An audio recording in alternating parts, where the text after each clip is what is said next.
Bonjour à tous. À partir de cette vidéo, nous allons voir plusieurs UI components, à commencer par les inputs ou les textbox. Donc pour cela, j'ai choisi ce site sur lequel on peut pratiquer et faire des exercices.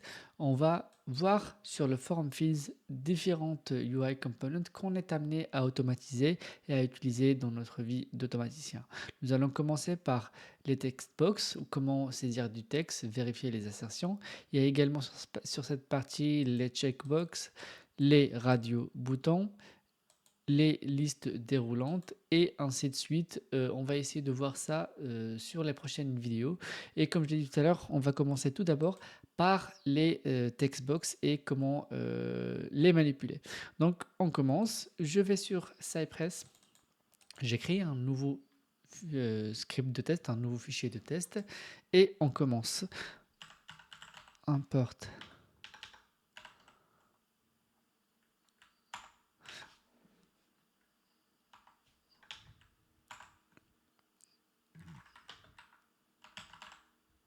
test expect from.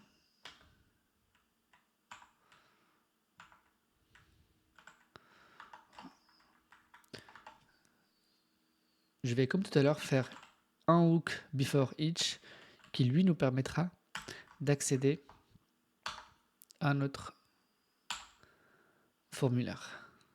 Et on va lui donner l'adresse tout à l'heure.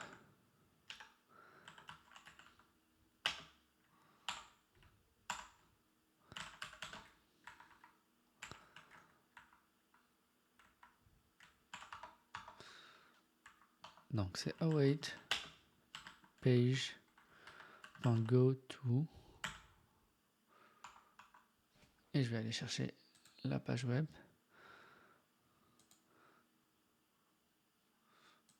Je vais lui donner ça. Jusque là, tout est bon. Par la suite, je vais faire une suite de tests. Je vais l'appeler form.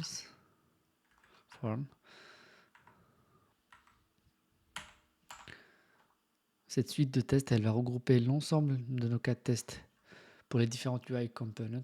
Là, on va faire les inputs et les formes des textbox. On met mais comme je vous ai montré tout à l'heure, il y a aussi les checkbox, les checkmarks et les radio boutons et ainsi de suite. Donc on va mettre tout ça au niveau d'une seule suite de tests.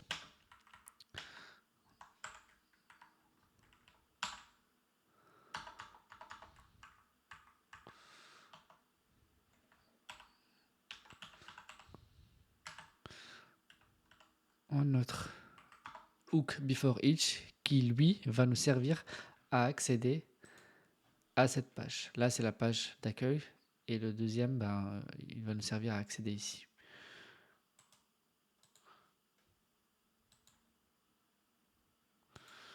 Donc je vais faire un get là.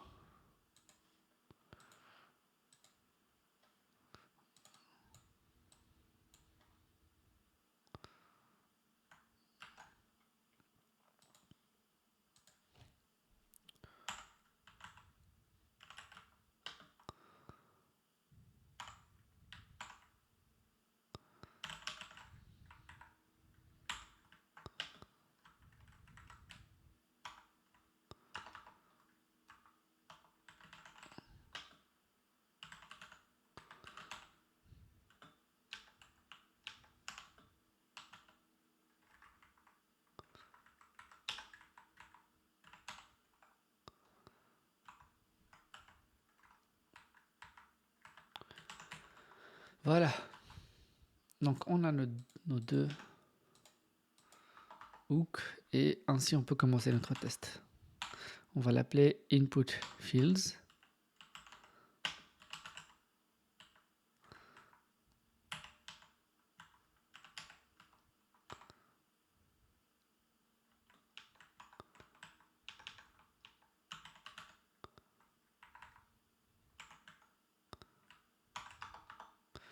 Et la première chose, c'est d'aller voir ce textbox qu'on a pour voir comment est-ce qu'on peut le récupérer. Donc notre but ici, ça va être pour que je vous explique le texte, c'est de faire une saisie, un input, et par la suite l'effacer, par la suite également le réécrire avec une autre manière et vérifier les assertions. Il y a deux types d'assertions qu'on va voir, le generic assertion and locator assertion. On va voir ça ensemble. Donc là, comment est-ce que je peux le récupérer? Je peux le faire avec un get by role. Et là, le nom, c'est name. On va faire ça. Et on va le mettre au niveau d'une variable pour pouvoir l'utiliser. Je vais l'appeler username input. Je prends get by role. C'est un text box.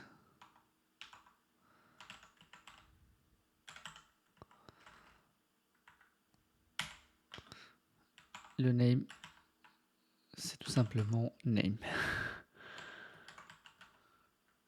Parfait.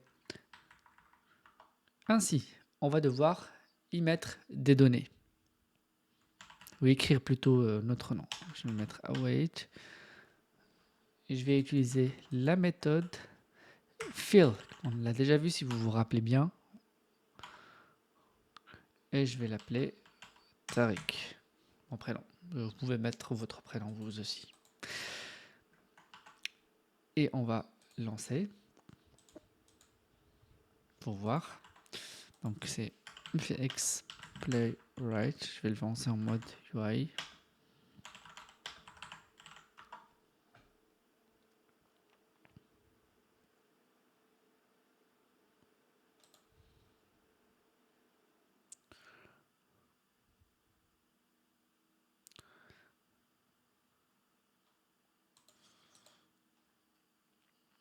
Voilà, comme vous pouvez le voir, il a bien saisi mon prénom. Et si j'ai envie de l'effacer, si j'ai envie d'effacer ce qui a été écrit, je mets await. Je vais utiliser une autre méthode qui s'appelle clear. Je vais lancer cette fois-ci directement d'ici.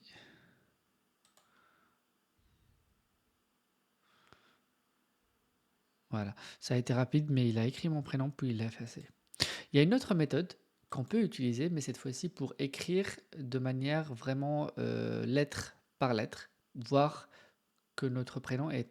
Enfin, pour être honnête, c'est pour simuler que le fait, c'est avec le clavier qu'on est en train de taper. Et ça s'appelle Press Sequentially.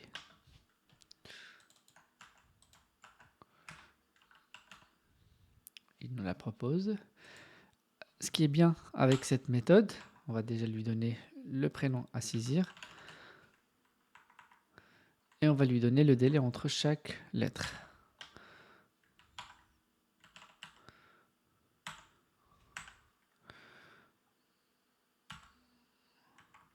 Voilà.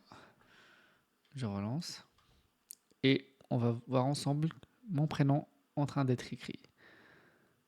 Voilà. Parfait. Il y a deux méthodes. Vous pouvez choisir celle qui vous convient. Là qu'on a écrit, vu qu'on a fini d'écrire notre texte, il va falloir faire une assertion. Comme je l'ai dit tout à l'heure, il y en a deux types. Il y a assertion, assertion, je vais l'écrire en anglais, generic assertion. Et il y a le locator assertion.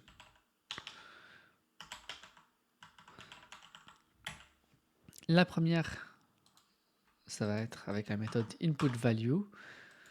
Du coup, je vais créer une variable dans laquelle je vais stocker l'input value qui a été saisie par Playwright, que je lui ai donné. Je vais appeler ça input value. Et je vais aller chercher cette variable dans laquelle on a écrit mon prénom. Et je vais lui dire, récupère-moi l'input value. Ainsi, notre cher expect qu'on a importé, je vais lui donner l'input value, pardon, et je lui demanderai to equal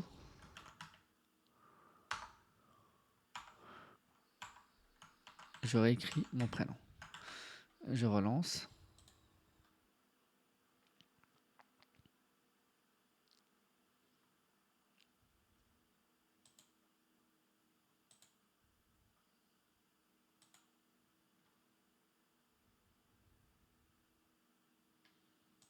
Et ça, c'est bien terminé. Là, c'est pas trop visible. Je vais lui donner un nom erreur pour que ce soit une erreur, pour que ça sorte au niveau d'une erreur et on va voir ça ensemble au niveau de l'UI. Je lui ai demandé d'écrire Tariq et je lui ai dit que l'assertion doit être Tariq.1. Donc, du coup, ça plante.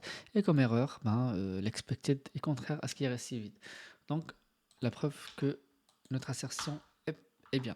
Et l'allocator assertion, là, on va aller chercher directement depuis le locator. Donc, ce qu'on va faire, c'est prendre ça. Et on va lui dire la méthode to have value. Là, remarquez qu'on ne l'a pas stocké au niveau d'une variable. C'est direct. Et je relance.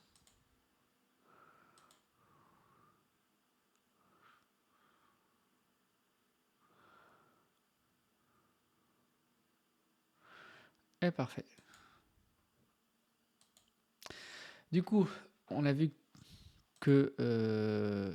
alors, pourquoi il y a une erreur ici? Non, non, tout est bon. Du coup, j'espère que ça a été clair pour vous, que vous allez pouvoir pratiquer vous de votre côté. Dans les prochaines vidéos, nous allons voir les radio-boutons, les checkbox, comme je l'ai dit, et les listes drop-down, les listes déroulantes. Et je vous invite à pratiquer par vous-même. Merci à vous et à la prochaine vidéo.